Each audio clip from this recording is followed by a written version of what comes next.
Hello, Tanya. Hello, Kit Cook.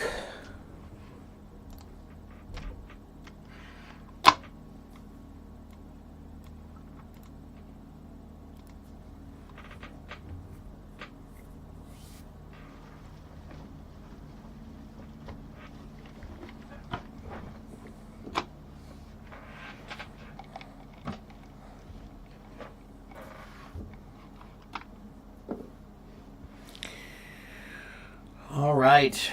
Hello, everyone. Let's get started, shall we?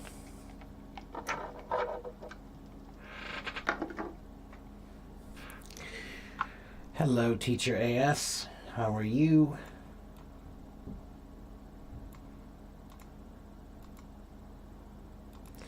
All right. I am here.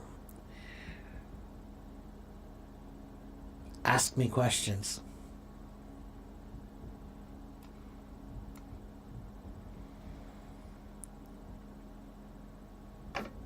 Let me say hello to everyone. Hello to Alward and Daffy. Hello, Jack. Hello, Bassem. Hello, Mo. Hello, Medi. Hello, you. And oh, I can't even read that character. It's too small for my eyes. Man, I'm getting old. Hello, Kelly and Tressa and Leah and Just Listen. And Mia, hello. What's up? It is Friday, October 24th, and it is 10:32 a.m. So,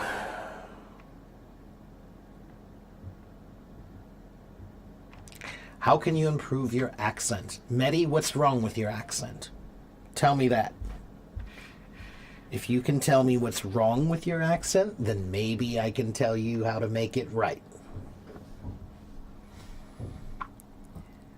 Accent versus pronunciation. What are my thoughts? My thoughts are always the same, which is that you do not need to sound like me. You do not need to sound like me, like a native. You do need to sound clear. Clarity. Clarity is the goal, not perfection of accent. Okay? Many languages are not that way. If you learn French, they want you to get the accent exactly right.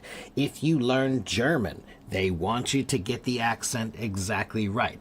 If you learn Russian, they want you to get the accent pretty close to right. And British English, I think they would say they want you to get the accent like theirs. I don't agree when I'm talking about American English. The goal in American English is not to sound like me. The goal in American English is to have perfect clarity, not perfect accent. All right? So what that means is,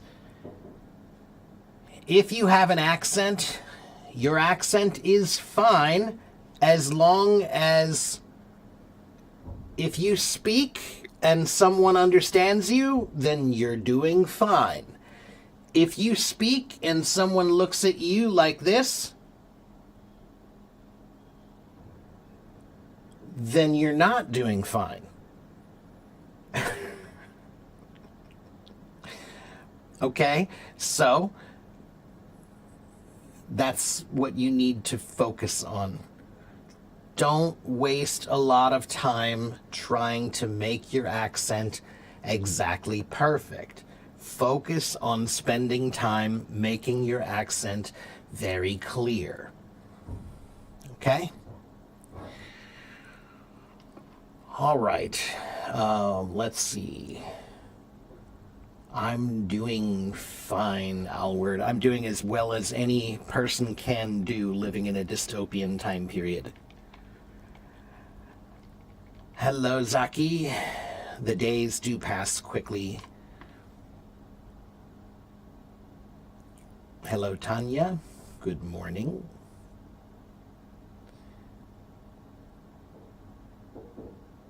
Hello, Miriam. You love my accent. I'm glad you like my accent. Hello, Barum. I'm fine. My way or the highway? Which one is correct? Well, that depends. My way or the highway is an English phrase or idiom that means you're going to do it the way I want to do it, or you can go. That's what that means. So if someone says, hey, listen, like right now, I'm Teacher Mark, this is my room. So that means in this room, it's my way or the highway. All right? That's what my way or the highway means. Do it my way or leave. Okay? So there is no correct answer to that question. Let's see. What's the difference between ability, capacity, and capable? Let me think about my answer for a moment.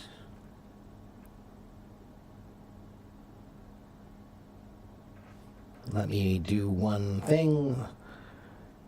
Capable. What is that CA in the beginning? Capax. Oh, that's a cool word. Able to hold a lot. Capere, meaning to grasp. One moment, I'm doing a little research so I can answer your question properly.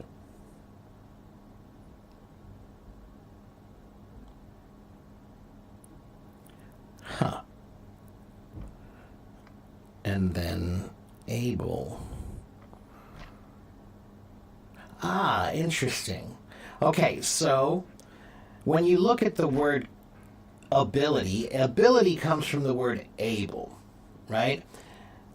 Capable comes from the word, a different root, right? So the word ability and the word capable in English, they sound like they probably have the same meaning, and they're very close. They're very similar meaning. But able is, the original meaning of able actually comes from the word meaning easily handled. Easily handled. Something that you can do easily. Okay? You're able. Okay? But the word capable comes from a different root word, and that root word means it means able to hold a lot, or it means fit for something. Fit for something. Okay? So these words have a few different meanings depending on how you use them. So for example, ability can be a noun. Do you have the ability to read, for example, right? Birds have the ability to fly. They're able to fly, right? Now, I could also say birds have the capability of flight. Okay? Is the meaning very different? No, not really. No, they're somewhat interchangeable in that sense, right? But capable could also mean fit for, right? So it means like, do you think this desk is capable of holding my weight? Do you think this desk is capable? Do you think this table is capable of holding my weight? Okay? Is it fit for or not in this case? Okay? So, now capacity is more about volume. Okay? So, the original meaning of capacity is more about the space containing the ability to fill something, right? A capacity for filling something. But then the real meaning was turned into a figurative meaning, meaning do you have the capacity of whatever, some kind of skill, right? So capacity has a slightly different meaning. But again, Daffy, let me explain why you're confused. You are confused because you want every word in English to mean something different completely. And many words do, but many words don't. Many English words have the same meaning or almost exactly the same meaning, or sometimes it's the same meaning, but sometimes it's not. Okay? And you need to understand that about English. English is a very playful language where the words I choose might be different than the words you choose, but we might be saying the same thing. I might say that's a huge table. You might say that's a giant table. They mean the same thing. Okay? All right, next question. What's the difference between though, although, and even though? For example, she did not work hard even though she passed the exam. So, again, that's exactly the same answer that I was just saying. That in this case, I could say she did not work hard. Or I could say, although she did not work hard, she passed the exam. Even though she did not work hard, she passed the exam. And though she did not work hard, she passed the exam. Same. Okay? Those are just a choice. We like choice. Okay? What does gel with mean as a verb, and is it figurative? It has a literal meaning, but it's usually meant in a figurative sense. To gel with something means, are you able to mix with this thing comfortably or not? Okay? So, for example, think about oil and water. Oil and water don't gel. They create a bubble. They will not go together. They don't gel. But some things, they go together. They gel. All right? So that's what you can imagine is like you have two kinds of jelly and you push them together. They mix. Okay? So does she gel with our group? Means does she fit in? Is she able to feel comfortable here? Does she mix well with this group? Okay. All right. Is it cold here? That depends on your definition of cold. Right now, the temperature outside is 46 Fahrenheit or 8 Celsius. If we learn 5 vocabulary words every day and use them in English conversations, will our vocabulary improve? Yes, they will. But is that the best way to learn vocabulary? I don't think so. That's a way to learn vocabulary. It will work. It will give you improvement, but it won't give you great improvement. Okay? It's not a very efficient way. Oren Beck, how are you? Good to see you again. Thank you for the gifts. Capable is like having the power to do something. Yes, but technically able is also having the power to do something. It could be, right? He's able to hurt me is capable. Same thing, having the power to. I could also say he has the capacity to hurt me. Like I said, these words, think of them like clouds. They're not solid. They're gaseous, so they're spacey. They've got a little bit of play. You can think of them in many ways. All right? Right. She has the capacity to learn new languages quickly. He is working in the capacity of a manager. Right. So in this case, the last one you just said, the capacity of a manager, that's the one that is a different meaning. But the other one, you said she has the capacity to learn new languages quickly. You could also say she has the ability to learn new languages quickly. Or you could also say she has the capability to learn new languages quickly. That one's interchangeable, but the second one is not. Thank you, Wayne. Hello, Belen. How are you? Big hug. How do you memorize the information you learn?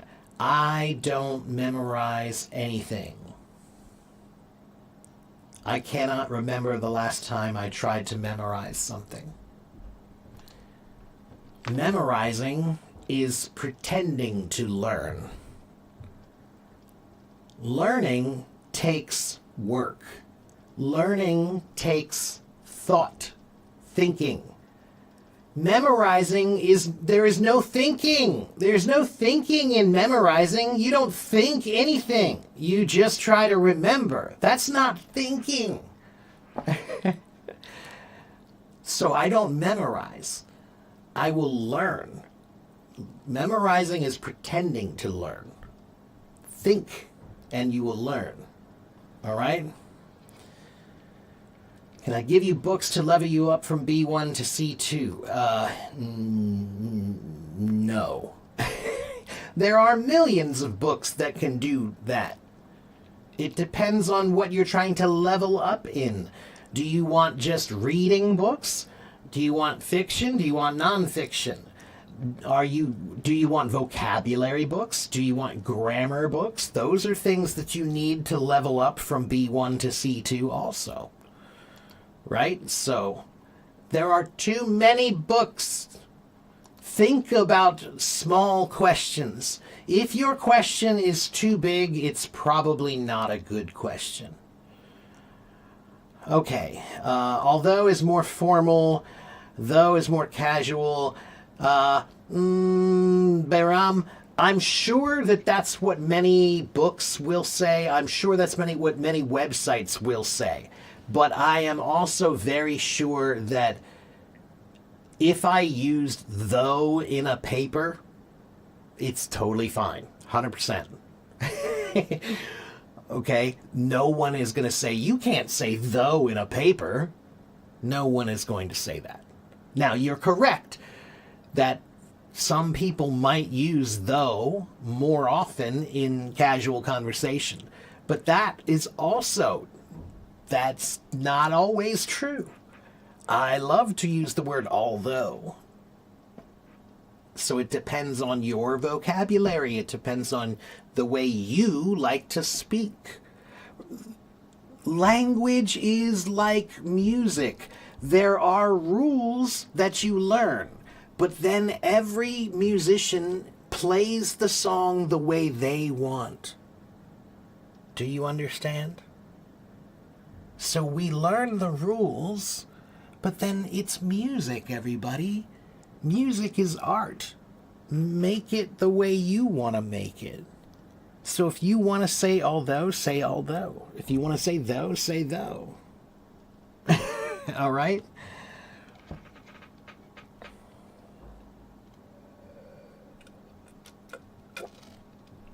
Ethan says, you can find those answers in ChatGPT. Ask some advanced questions, please. That's kind of true. Sushi, I don't do voice rooms. I'm sorry, I don't do voice rooms. I do live streams here. You should follow me. I'm here a lot. Okay? They gel together or with each other means like they work together well or get along well. They're comfortable together. Yes, that's correct. Yeah. Okay. Please be patient. If you have questions, I will try to get to them. No.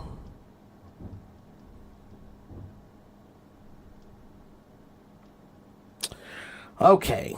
Next question was, what causative verbs are so difficult? Are they? They're not that difficult.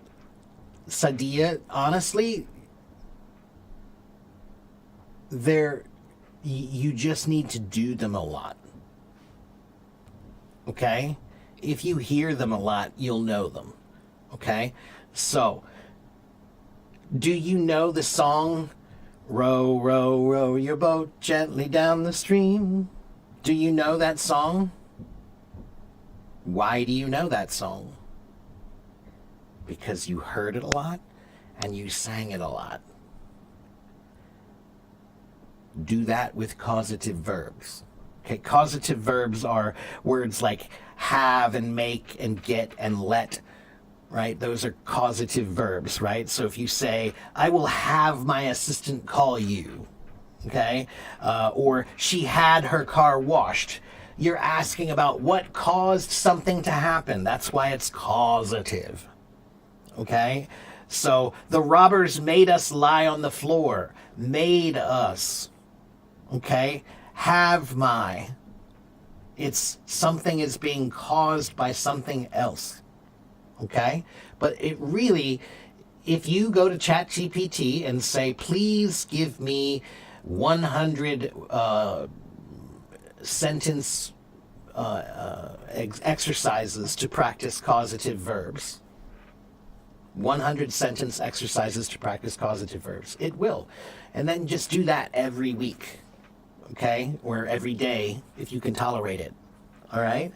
I promise those are just something you need to hear a lot and get the feel of. Okay? Like a song. Okay, next question. Can I think of a fixed phrase expressing two things only bearing superficial resemblance, but in fact they are different? Let me think about that, Larry. A fixed phrase expressing two things that only bear a superficial resemblance. Wow. The way you word it, I know what you mean, but I'm trying to think of a phrase that would mean that off the top of my head, and I can't. I'm sure there must be one. I just can't think of it right now. Larry, let me get back to you about that. Let me think about it, and I'm sure it might pop into my head later, or maybe somebody will mention it. Okay, I never memorized for school exams. I didn't say that. I said I can't remember the last time I memorized, but that was a long time ago. And yeah, I did memorize in school. And that's the only place where memorizing is acceptable. Because in school, you have to pass the test next week. So in school, they don't want you to learn. In school, they want you to pass the test. So that's why you memorize. If they wanted you to learn, it needs more time. They don't have time. So they make you take tests and memorize. Excuse me. Oh, dry throat. Can I read Chinese? I can a little, but I haven't practiced in a long time. I'm very out of practice. And on top of that, when I did learn reading, I was learning traditional Chinese, not simplified Chinese.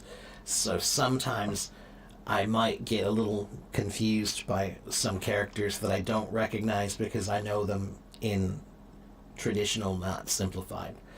Okay, next question. If I don't mind, can I please explain due to? Because I'm having trouble using the phrase. Due to is like because of. Okay, due to rain, the game is canceled. Okay? Due to not sleeping much, I'm very tired. Okay? So, because of blah, blah, blah. That's all it is. It just is because of. Okay? So just think of a baseball game and rain. Okay? The rain was canceled.